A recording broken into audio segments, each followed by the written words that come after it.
Friends, welcome back to my channel. ನೀವು ನೋಡ್ತಿದ್ದೀರಾ Roja Bharat Kannada vlog. So ನಾನು ನಿಮಗೋಸ್ಕರ ಒಂದು ರೆಸಿಪಿ ಮಾಡಿ ತೋರಿಸಿದ್ನಿ. ಅದೇನಪ್ಪಾ ಅಂದ್ರೆ ಎಗ್ ರೈಸ್. ಅದು ಕ್ವಿಕ್ ಆಗಿ ಈಸಿಯಾಗಿ ಮಾಡ್ಕೊಳ್ಳೋ ತರ ನಿಮ್ಗೆ ಹೇಳ್ಕೊಡ್ತೀನಿ. ಬಟ್ ಟೇಸ್ಟ್ ಕೂಡ ಚೆನ್ನಾಗಿರುತ್ತೆ. ಅದಕ್ಕೆ ಏನೇನು ಇಂಗ್ರೀಡಿಯೆಂಟ್ಸ್ ಬೇಕಾಗುತ್ತೆ ಅಂತ ನಿಮ್ಗೆ ತೋರಿಸ್ತೀನಿ, ಬನ್ನಿ. ಸೊ ಈಗ ಏನೇನು ಇಂಗ್ರೀಡಿಯೆಂಟ್ಸ್ ಬೇಕಾಗುತ್ತೆ ಅಂತಂದ್ರೆ, ಫಸ್ಟ್ ನಾನು ಸಾಲ್ಟ್ ತಗೊಂಡಿದ್ದೀನಿ, ಉಪ್ಪು, ಮತ್ತೆ ಕರಿಬೇವು ಸೊಪ್ಪು, ಮತ್ತೆ ಖಾರದ ಪುಡಿ, ಮತ್ತೆ ಧನಿಯಾ ಪುಡಿ, ಮತ್ತೆ 2 ಆನಿಯನ್ನ ಕಟ್ ಮಾಡಿ ಇಟ್ಕೊಂಡಿದ್ದೀನಿ ಚಿಕ್ಕದಾಗಿ. ಸೊ ಅದನ್ನ ತಗೊಂಡಿದ್ದೀನಿ. ಮತ್ತೆ ಈಗ 1 ಸ್ಪೂನ್ ಅಷ್ಟು ಸೋಯಾ ಸಾಸ್, ಮತ್ತೆ 1 ಸ್ಪೂನ್ ಅಷ್ಟು ಚಿಲ್ಲಿ ಸಾಸ್ನ ತಗೊಂಡಿದ್ದೀನಿ. ಮತ್ತೆ ಇಲ್ಲಿ ಒಂದು 1/2 ಸ್ಪೂನ್ ಅಷ್ಟು ವಿನಿಗರ್ನ ತಗೊಂಡಿದ್ದೀನಿ. ಅದು ಆಪ್ಷನಲ್, ನಿಮಗೆ ಬೇಕಾದ್ರೆ ಯೂಸ್ ಮಾಡಿ, ಇಲ್ಲಾಂದ್ರೆ ಬೇಡ. ಮತ್ತೆ ಈಗ ನಾನಿಲ್ಲಿ ಚಿಕ್ಕದಾಗಿ ಕಟ್ ಮಾಡಿರುವಂತ ಒಂದು ಫುಲ್ ಬೆಳ್ಳುಳ್ಳಿನ ನಾನು ಇಲ್ಲಿ ತಗೊಂಡಿದ್ದೀನಿ. ಮತ್ತೆ ಇಲ್ಲಿ ಒಂದು 4 ರಿಂದ 5 ಹಸಿಮೆಣಸಿನಕಾಯಿನ ತಗೊಂಡು ಚಿಕ್ಕದಾಗಿ ಅದನ್ನ ಕಟ್ ಮಾಡಿದ್ದೀನಿ. ಮತ್ತೆ ಇವಾಗ ನಾನಿಲ್ಲಿ ಕೊತ್ತಂಬರಿ ತಗೊಂಡಿದ್ದೀನಿ. ನಿಮ್ಗೆ ಎಷ್ಟು ಬೇಕಷ್ಟು ತಗೊಳ್ಳಿ. ಅಂಡ್ ಇಲ್ಲಿ ಕ್ಯಾಪ್ಸಿಕಮ್ನ ನಾನು ಚಿಕ್ಕದಾಗಿ ಕಟ್ ಮಾಡ್ಕೊಂಡಿದ್ದೀನಿ. ಒಂದು ಫುಲ್ ಕ್ಯಾಪ್ಸಿಕಮ್ ನಾನು ತಗೊಂಡಿದ್ದೀನಿ. ಮತ್ತೆ ಇಲ್ಲಿ ಜಿಂಜರ್ ಗಾರ್ಲಿಕ್ ಪೇಸ್ಟ್, ಬೆಳ್ಳುಳ್ಳಿ ಶುಂಠಿ ಪೇಸ್ಟ್ನ ತಗೊಂಡಿದ್ದೀನಿ. ಮತ್ತೆ ಆಯಿಲ್, ನಿಮ್ಗೆ ಎಷ್ಟು ಆಯಿಲ್ ಬೇಕೋ ಅಷ್ಟು ಹಾಕೊಳ್ಳಿ. ಅಂಡ್ ಟೊಮೊಟೊ ಕೆಚಪ್ ನಾನು ತಗೊಂಡಿದ್ದೀನಿ. ಟೊಮೊಟೊ ಸಾಸ್ ತಗೊಂಡಿಲ್ಲ. ಟೊಮೊಟೊ ಕೆಚಪ್ನು ಕೂಡ ನಾನು ಇದರಲ್ಲಿ ಆ್ಯಡ್ ಮಾಡಲ್ಲ ಲಾಸ್ಟಲ್ಲಿ. ಸೊ ಮತ್ತೆ ಈಗ ಇಲ್ಲಿ ರೈಸ್ ಮತ್ತೆ 5 ಮೊಟ್ಟೆ ತಗೊಂಡಿದ್ದೀನಿ. ಓಕೆನಾ. ಟೊಮೊಟೊ ಕೆಚಪ್ ನಿಮಗೆ ಬೇಕಾದ್ರೆ ಆ್ಯಡ್ ಮಾಡ್ಕೋಬಹುದು, ಇಲ್ಲಾಂದ್ರೆ ಅದು ಆಪ್ಷನಲ್. ಮತ್ತೆ ಇವಾಗ ಇಲ್ಲಿ ನಾನು ಪೆಪ್ಪರ್ ಪೌಡರ್ ಕೂಡ ತಗೊಂಡಿದ್ದೀನಿ. ಇದು ಕೂಡ ಒಂದು 1/2 ಟೀ ಸ್ಪೂನ್ ಅಷ್ಟು ನಾವು ಯೂಸ್ ಮಾಡ್ಕೊಳ್ಳೋಣ. ಇಲ್ಲಿ ಮೆಣಸಿನಕಾಯಿ, ಪೆಪ್ಪರ್ ಪೌಡರು, ಎಲ್ಲ ಖಾರದ ಪುಡಿ ಮತ್ತೆ ಇಷ್ಟು 3 ಇದೆ. ನಿಮ್ಗೆ ಎಷ್ಟು ಬೇಕಷ್ಟು ನೋಡ್ಕೊಂಡು ಹಾಕೊಳ್ಳಿ. ಜಾಸ್ತಿ ಹಾಕೊಂಡ್ರೆ ಸ್ವಲ್ಪ ಜಾಸ್ತಿ ಖಾರ ಆಗುತ್ತೆ, ಸೊ ಕಡಿಮೆ ಹಾಕೊಳ್ಳೋಣ. ಓಕೆ. ಸೊ ಬನ್ನಿ ಈಗ ಯಾವ ರೀತಿಯಾಗಿ ಮಾಡೋದಂತ ತೋರಿಸ್ತೀನಿ. ಸೊ ಈಗ ನಾನು ಒಂದು ಗ್ಯಾಸ್ ಆನ್ ಮಾಡಿ ಒಂದು ಕಡಾಯಿನ ಕಾಯಕ್ಕೆ ಇಟ್ಟಿದ್ದೀನಿ. ಅದೊಂದು ಸ್ವಲ್ಪ ಹೀಟ್ ಆದ್ಮೇಲೆ ನಾನು ಅದಕ್ಕೆ ಆಯಿಲ್ನ ಆ್ಯಡ್ ಮಾಡ್ತಾ ಇದ್ದೀನಿ. ಸೊ ಇವಾಗ ನಾನು ಆಯಿಲ್ನ ಒಂದು 4 to 5 ಸ್ಪೂನ್, ಮೋರ್ ದೆನ್ 5 ಸ್ಪೂನ್ನೇ ಆ್ಯಡ್ ಮಾಡ್ತಾ ಇದ್ದೀನಿ ಅನ್ಕೊಳ್ಳಿ. ಓಕೆನಾ. ನಿಮಗೆ ಗೊತ್ತಾಗುತ್ತಲ್ಲ ಎಷ್ಟು ಆಯಿಲ್ ಹಾಕಬೇಕು ಅಂತ, ಅಷ್ಟು ರೈಸಿಗೆ. ಸೊ ರೈಸ್ ಎಷ್ಟಿರುತ್ತೆ ನೋಡಿಕೊಂಡು ನೀವು ಆಯಿಲ್ನ ಆ್ಯಡ್ ಮಾಡ್ಕೊಳ್ಳಿ. ಮತ್ತೆ ನಾನೀಗ ಇಲ್ಲಿ ಸಣ್ಣದಾಗಿ ಕಟ್ ಮಾಡಿರುವಂಥ ಆನಿಯನ್, ಎರಡು ಆನಿಯನ್ ತೊಗೊಂಡಿದ್ದೀನಿ ದೊಡ್ಡದು. ಸೊ ಅದನ್ನು ಆ್ಯಡ್ ಮಾಡ್ತಾ ಇದ್ದೀನಿ ಇವಾಗ ಇದಕ್ಕೆ. ಆ್ಯಡ್ ಮಾಡಿದ್ಮೇಲೆ ಅದನ್ನು ಮಿಕ್ಸ್ ಮಾಡೋಣ. ಒಂದು 2 ಮಿನಿಟ್ಸ್ ಅದು ನೀಟಾಗಿ ಆಯಿಲಲ್ಲಿ ಫ್ರೈ ಆಗಬೇಕು. ಸೊ ನಾನು ಇವಾಗ ಇದಕ್ಕೆ 1 ಸ್ಪೂನ್ ಅಷ್ಟು ಸಾಲ್ಟ್ನ ಆ್ಯಡ್ ಮಾಡ್ತಿದ್ದೀನಿ. 1 ಸ್ಪೂನ್ ಹಾಕಿದ್ದೀನಿ, ಲೆಸ್ ದೆನ್ 1 ಸ್ಪೂನ್. ಸೊ ಇವಾಗ ಅದು ಹಾಕಾದ್ಮೇಲೆ ಒಂದ್ಸಲ ಮಿಕ್ಸ್ ಮಾಡಿ, ಮತ್ತೆ ಇವಾಗ ಅದಕ್ಕೆ ನಾನು ಏನು ಬೆಳ್ಳುಳ್ಳಿನ ಕಟ್ ಮಾಡಿಟ್ಟಿದ್ದೆ, ಆ ಬೆಳ್ಳುಳ್ಳಿನ ಕೂಡ ನಾನೀಗ ಆ್ಯಡ್ ಮಾಡ್ತಿದ್ದೀನಿ. ಬೆಳ್ಳುಳ್ಳಿ ನೀಟಾಗಿ ಸಿಪ್ಪೆ ಕೂಡ ತೆಗೆದುಬಿಟ್ಟು ಕಟ್ ಮಾಡಿಕೊಂಡು ಇಟ್ಕೊಂಡಿದ್ದೀನಿ. ಸೊ ಅದನ್ನು ಆ್ಯಡ್ ಮಾಡಿದ್ದೀನಿ. ಅದಾದಮೇಲೆ ಒಂದ್ಸಲ ಮಿಕ್ಸ್ ಮಾಡಿ ಅದನ್ನು ಒಂದು 2 ಮಿನಿಟ್ಸ್ ಅದನ್ನು ಕೂಡ ಆಯಿಲಲ್ಲಿ ಕುಕ್ ಆಗಲಿ. ಸೊ ಅದಾದಮೇಲೆ ನಾನು ಇವಾಗ ಇದಕ್ಕೆ ಚಿಲ್ಲಿ ಏನು ಕಟ್ ಮಾಡಿ ಇಟ್ಕೊಂಡಿದ್ದೋ 4 ರಿಂದ 5 ಹಸಿಮೆಣಸಿನ್ಕಾಯಿನ ನಾನು ಆ್ಯಡ್ ಮಾಡ್ತಾ ಇದ್ದೀನಿ. ಹಸಿಮೆಣಸಿನ್ಕಾಯಿ ಎಲ್ಲವನ್ನು ಕೂಡ ನಾವು ಆಯಿಲಲ್ಲೇ ಒಂದು ಸ್ವಲ್ಪ ಫ್ರೈ ಮಾಡಿಕೊಂಡ್ರೆ ನಿಮಗೆ ಹಸಿ ವಾಸನೆನೂ ಇರಲ್ಲ, ಮತ್ತು ಟೇಸ್ಟು ಚೆನ್ನಾಗಿರುತ್ತೆ ಅಂತ ಅದು ಕುಕ್ ಮಾಡ್ಕೊತಾ ಇದ್ದೀನಿ. ಸೊ ನೆಕ್ಸ್ಟ್ ನಾನು ಇವಾಗ ಇದಕ್ಕೆ ಕರಿಬೇವು ಹಾಕೋತಾ ಇದ್ದೀನಿ. ಬೇರೆ ಅಡುಗೆಲ್ಲ ಅದನ್ನು ನಾವು ಆಯಿಲ್ ಹಾಕಿ ಸಾಸಿವೆ ಅದೆಲ್ಲ ಹಾಕಿದ ತಕ್ಷಣ ಕರಿಬೇವು ಆ್ಯಡ್ ಮಾಡ್ತೀವಿ. ಬಟ್ ಇವಾಗ ಇದಕ್ಕೆ ಆ ರೀತಿ ಅಲ್ಲ, ಅದೆಲ್ಲ ಹಾಕಾದ್ಮೇಲೆ ನಾನು ಕರಿಬೇವನ್ನ ಆ್ಯಡ್ ಮಾಡ್ತಾ ಇದ್ದೀನಿ. ಜಸ್ಟ್ ಫ್ಲೇವರ್ಗೋಸ್ಕರ ನಾವು ಇದನ್ನು ಆ್ಯಡ್ ಮಾಡ್ತಾ ಇರೋದು. ಸೊ ಕರಿಬೇವು ಹಾಕಾದ್ಮೇಲೆ ನೆಕ್ಸ್ಟು ನಾನು ಇದಕ್ಕೀಗ, ಸೊ ಬನ್ನಿ ಇದನ್ನು ನಿಮಗೆ ನಿಯರಾಗಿ ತೋರಿಸ್ತೀನಿ ಯಾವ ರೀತಿಯಾಗಿದೆ ಅಂತ. ನೋಡಿ, ಈ ರೀತಿಯಾಗಿದೆ ಇದು. ಯಾವುದು ಕೂಡ ಜಾಸ್ತಿ ಸೀದಿಲ್ಲ, ಆ ರೀತಿಯಾಗಿ ನೀವು ನೋಡ್ಕೊಂಡು ಮಾಡ್ಕೋಬೇಕಾಗತ್ತೆ. ಸೊ ಇವಾಗ ನಾನು ಇದಕ್ಕೀಗ ಸ್ವಲ್ಪ ಬೆಳ್ಳುಳ್ಳಿ ಶುಂಠಿ ಪೇಸ್ಟ್ನ ಆ್ಯಡ್ ಮಾಡ್ತಿದ್ದೀನಿ. 1 ಸ್ಪೂನ್ ಅಷ್ಟು ಬೆಳ್ಳುಳ್ಳಿ ಶುಂಠಿ ಪೇಸ್ಟ್ನ ನಾನು ಇದಕ್ಕೆ ಆ್ಯಡ್ ಮಾಡ್ತಿದ್ದೀನಿ.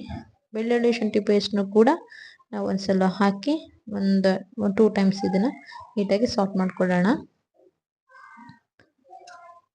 ನಾನು ಇದಕ್ಕೀಗ ಕ್ಯಾಪ್ಸಿಕಮ್ನ ಆ್ಯಡ್ ಮಾಡ್ಕೋತಾ ಇದ್ದೀನಿ.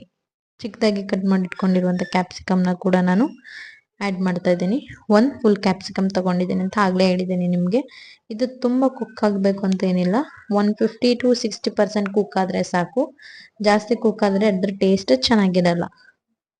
ಸೊ ಇವಾಗ ನಾನು ಇದಕ್ಕೆ ಚಿಲ್ಲಿ ಪೌಡರ್ ಹಾಕೊಂಡಿದ್ದೀನಿ ಒಂದು ಹಾಫ್ ಸ್ಪೂನ್ ಅಷ್ಟು, ಮತ್ತೆ ಒಂದು ಹಾಫ್ ಸ್ಪೂನ್ ಅಷ್ಟು ಧನಿಯಾ ಪೌಡರ್ನ ನಾನು ಇದಕ್ಕೆ ಆ್ಯಡ್ ಮಾಡ್ಕೊಳ್ತಾ ಇದ್ದೀನಿ. ಸೊ ಇದು ಆ್ಯಡ್ ಮಾಡಾದ್ಮೇಲೆ ಮತ್ತೆ ಒಂದ್ಸಲ ಮಿಕ್ಸ್ ಮಾಡಿ, ಅದಾದ್ಮೇಲೆ ನಾನು ಸ್ವಲ್ಪ ಸ್ಪೇಸ್ ಮಾಡ್ತಾ ಇದ್ದೀನಿ. ನೀವು ನೋಡ್ಬೋದು, ಸ್ವಲ್ಪ ಸ್ಪೇಸ್ ಮಾಡಿಬಿಟ್ಟು ನಾನು ಇವಾಗ ಅದಕ್ಕೆ ಎಗ್ನ ಆ್ಯಡ್ ಮಾಡ್ತಾ ಇದ್ದೀನಿ. 1ರಿಂದ 5 ಮೊಟ್ಟೆನ ನಾನು ತಗೊಂಡಿದ್ದೀನಿ. ಫ್ಲೇಮ್ ನಾನು ಲೋ ಮಾಡಕ್ ಹೋಗಿಲ್ಲ, ಸ್ವಲ್ಪ ಅದು ಕುಕ್ ಆಗಬೇಕು. ಅಂದ್ರೆ ನಾವು ಒಂದ್ ಮಿಕ್ಸ್ ಕೊಡೋಷ್ಟೊತ್ತಿಗೆ ಒಂದ್ ಸ್ವಲ್ಪ ನೀಟಾಗಿ ಅದು ಕುಕ್ ಆದ್ರೆ ನಾವು ಒಂದ್ ಮಿಕ್ಸ್ ಕೊಟ್ಟಾಗ ಕೂಡ ಅದು ಏನಾಗಲ್ಲ, ಜಾಸ್ತಿ ಪುಡಿ ಪುಡಿ ಆಗಲ್ಲ ಮೊಟ್ಟೆ. ಇಲ್ಲಾಂದ್ರೆ ಅದೊಂಥರ ಫುಲ್ ಪೇಸ್ಟ್ ತರ ನಾವು ಹಾಕಿದ ತಕ್ಷಣ ನಾವು ಸ್ಟಿರ್ ಮಾಡೋದ್ರಿಂದ ಅದು ಒಂಥರ ಪೇಸ್ಟ್ ತರ ಆಗುತ್ತೆ. ನಾವ್ ಎಗ್ ಹಾಕಿರೋದಷ್ಟು ಗೊತ್ತಾಗಲ್ಲ. ಸೊ ಅದಕ್ಕೆ ಒಂದ್ ಸ್ವಲ್ಪ ಕುಕ್ ಆಗಕ್ಕೆ ಅದನ್ನ ಬಿಡಿ. ಅದಕ್ಕೆ ನಾವು ಹೈ ಫ್ಲೇಮ್ ಅಲ್ಲಿ ಇಟ್ಟಿರ್ತೀವಿ.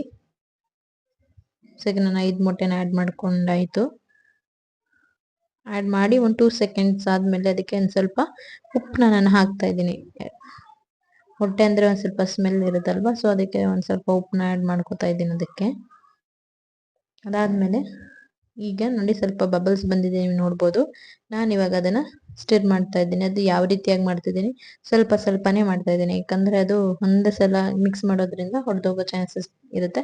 ಸೊ ಸ್ವಲ್ಪ ಸ್ವಲ್ಪನೇ ಈ ತರ ಜಸ್ಟ್ ನೀವು ಟರ್ನ್ ಮಾಡೋ ತರ ಮಾಡಿದ್ರೆ ಸಾಕು. ನಿಮ್ಗೆ ಮೊಟ್ಟೆ ಅದೇ ತರ ಸ್ವಲ್ಪ ಸ್ವಲ್ಪ ಇರುತ್ತೆ, ತುಂಬಾ ಅದು ಮಿಕ್ಸ್ ಆಗಿ ಹೋಗಲ್ಲ. ಓಕೆ, ಸೊ ಈಗ ಅದಾದ್ಮೇಲೆ ನಾನು ಇವಾಗ ಅದು ಕುಕ್ ಆದ್ಮೇಲೆ 1 ಸ್ಪೂನ್ ಅಷ್ಟು ಚಿಲ್ಲಿ ಪೇಸ್ಟ್ ನಾನು ಹಾಕೋತಾ ಇದ್ದೀನಿ. ಮತ್ತೆ ಇಲ್ಲಿ ನಾನು ಸೋಯಾ ಸಾಸ್ ಏನಿದೆ ಅದನ್ನ ಕೂಡ ಆ್ಯಡ್ ಮಾಡ್ತಾ ಇದ್ದೀನಿ. ಚಿಲ್ಲಿ ಪೇಸ್ಟ್ ಅಂದ್ರೆ ಚಿಲ್ಲಿ ಸಾಸ್. ಓಕೆ, ಸೊ ಇವಾಗ ಸ್ವಲ್ಪ ವಿನಿಗರ್ನ ಕೂಡ ಹಾಕೋತಾ ಇದ್ದೀನಿ. ನಿಮಗೆ ವಿನಿಗರ್ ಇಷ್ಟ ಇಲ್ಲ ಅಂದ್ರೆ ಒಂದಷ್ಟು ಲೆಮನ್ ಹಾಕೋಬಹುದು, ಇಲ್ಲ ನೀವು ಯಾವ್ದು ಸ್ಕಿಪ್ ಆಯ್ತಾ.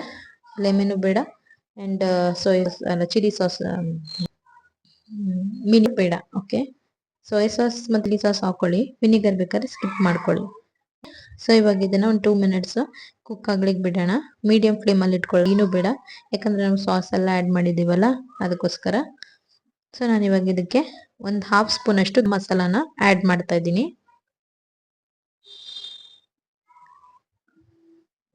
ಗರಂ ಮಸಾಲ ಹಾಕಾದ್ಮೇಲೆ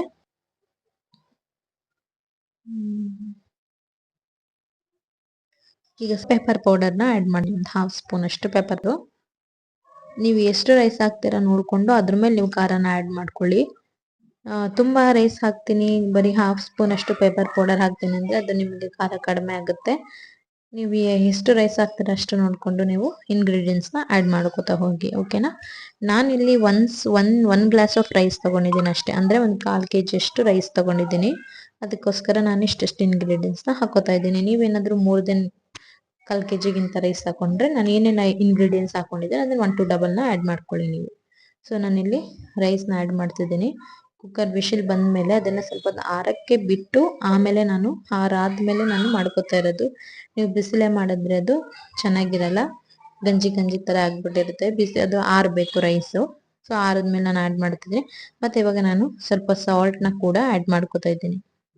ಟಾಪ್ ಆಫ್ ದಟ್ ರೈಸ್ ಮೇಲೆ ನಾನು ಸ್ವಲ್ಪ ಸಾಲ್ಟ್ ಹಾಕೊಂಡು ಸ್ವಲ್ಪ ಸೋಯಾ ಸಾಸ್ ಏನು ಉಳಿದಿರುತ್ತೋ ನಿಮ್ಗೆ ಏನೋ ಸ್ವಲ್ಪ ಬೇಕಾದ್ರೆ ಏನೋ ಸ್ವಲ್ಪ ಸೋಯಾ ಸಾಸ್ನ ಆ್ಯಡ್ ಮಾಡ್ಕೊಳ್ಳಿ. ನಾನು ಸ್ವಲ್ಪ ಜಾಸ್ತಿ ಹಾಕ್ತಾ ಇಲ್ಲ, ಬಿಕಾಸ್ ನನ್ನ ಜೋಶ್ವಾಗೂ ಕೂಡ ನಮ್ಮ ಪಾಪಗೂ ಕೂಡ ಕೊಡೋದ್ರಿಂದ ಸಾಸ್ ಕಲರ್ಸ್ ಎಲ್ಲ ಬೇಡ ಅಂತ ಹೇಳಿ ನಾನು ಸ್ವಲ್ಪ ಅವಾಯ್ಡ್ ಮಾಡ್ತಾ ಇದ್ದೀನಿ, ಕಡಿಮೆ ಹಾಕ್ತಿದ್ದೀನಿ. ಸೊ ನಿಮಗೆ ಬೇಕಾದಲ್ಲಿ ನೀವು ಆ್ಯಡ್ ಮಾಡ್ಕೋಬಹುದು. ಸೊ ನೋಡಿ ಇವಾಗ ಸ್ಟ್ರೀಟಲ್ಲೂ ಮತ್ತೆ ಹೋಟೆಲ್ ಎಲ್ಲ ಕಡೆ ಎಗ್ ರೈಸ್ ಇದೇ ಕಲರ್ ಇರುತ್ತೆ. ಸೊ ಅದೇ ಕಲರ್ ಬಂದಿದೆ. ನಿಮ್ಗಿನ್ನ ಸ್ವಲ್ಪ ಡಾರ್ಕ್ ಬೇಕಂದ್ರೆ ನೀವು ಏನ್ ಬೇಕಾದ್ರೆ ಅದನ್ನ ಆ್ಯಡ್ ಮಾಡ್ಕೊಳ್ಳಿ.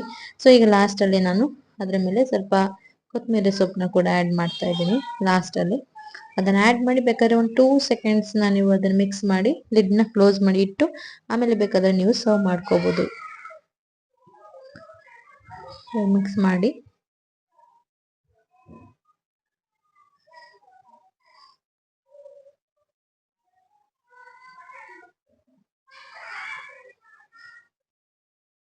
ಎಗ್ ರೈಸ್ ನ ಯಾವ ರೀತಿಯಾಗಿ ಮಾಡಿದೆ ಅಂತ ನೀವು ನೋಡಿದ್ರಿ. ಸೊ ಈಗ ಎಗ್ ರೈಸ್ ಆಲ್ರೆಡಿ ರೆಡಿ ಆಗಿದೆ. ನನ್ನ ಟೇಸ್ಟ್ ಕೂಡ ಮಾಡಿದೆ, ತುಂಬಾ ಚೆನ್ನಾಗಿದೆ. ನೀವು ಕೂಡ ಈ ರೆಸಿಪಿನ ಟ್ರೈ ಮಾಡಿ ಹಾಗೂ ನನಗೆ ಕಮೆಂಟ್ ಮಾಡಿ ಯಾವ ರೀತಿಯಾಗಿತ್ತು ಅಂತ.